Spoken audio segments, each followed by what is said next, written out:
Di suatu masa, hiduplah seorang pemuda yang namanya tak disebut dalam sejarah, tapi kisahnya abadi dalam hadis.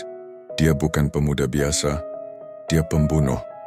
Bukan satu, bukan dua, tapi 99 nyawa telah ia cabut dari tubuh-tubuh tak berdaya.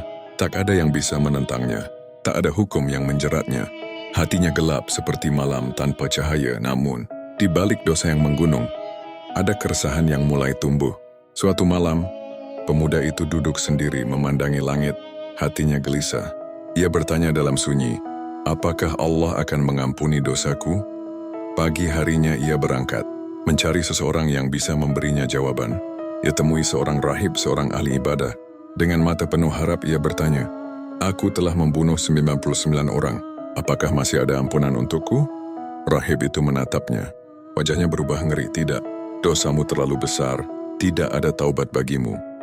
Dan seperti sudah menjadi kebiasaannya, pemuda itu marah. Ia cabut senjatanya. Dan nyawa ke-100 pun melayang. 100 jiwa telah ia bunuh. Tapi kali ini, ia tidak lari. Ia tidak merasa puas, ia menangis. Aku ingin berubah. Aku sungguh ingin berubah. Ia melanjutkan pencariannya. Kali ini, ia menemui seorang alim. Bukan hanya ahli ibadah, tapi orang yang mengerti ilmu. Kepada sang ulama, ia ulangi pertanyaannya. Aku telah membunuh 100 jiwa, apakah Allah masih menerima taubatku? Ulama itu menatapnya. Wajahnya teduh. Lalu ia berkata dengan mantap, siapa yang bisa menghalangi antara kamu dan taubat? Taubat selalu terbuka selama nyawa belum sampai di kerongkongan.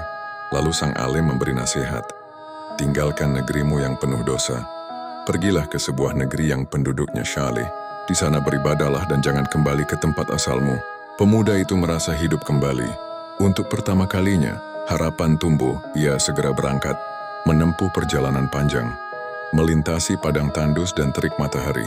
Namun di tengah jalan, ajal menjemputnya. Ia terjatuh, napas terakhir mengalir. Sebelum kakinya sampai ke negeri tujuan, lalu datanglah dua kelompok malaikat, malaikat rahmat dan malaikat azab. Yang satu berkata, ia datang dengan taubat dan harapan kepada Allah. Yang lainnya membantah, ia belum melakukan satu kebaikan pun. Ia hanya dalam perjalanan. Allah dengan hikmahnya mengutus malaikat ketiga sebagai penengah. Ia berkata, mari kita ukur, kemana jasadnya lebih dekat. Jika ke negeri yang baik, maka dia selamat. Jika ke negeri lamanya, maka dia binasa. Lalu bumi diperintahkan untuk bergeser. Allah Maha Pengasih. Dengan rahmatnya, bumi mendekatkan jasad itu ke negeri orang-orang saleh. Dan akhirnya, pemuda itu pun diampuni. Kisah ini bukan dongeng. Ini kisah nyata yang diriwayatkan dalam hadits Sahih Bukhari dan Muslim. Dan inilah pelajaran terbesarnya. Tidak ada dosa yang terlalu besar. Jika kita tulus ingin kembali, jangan pernah putus asa dari rahmat Allah.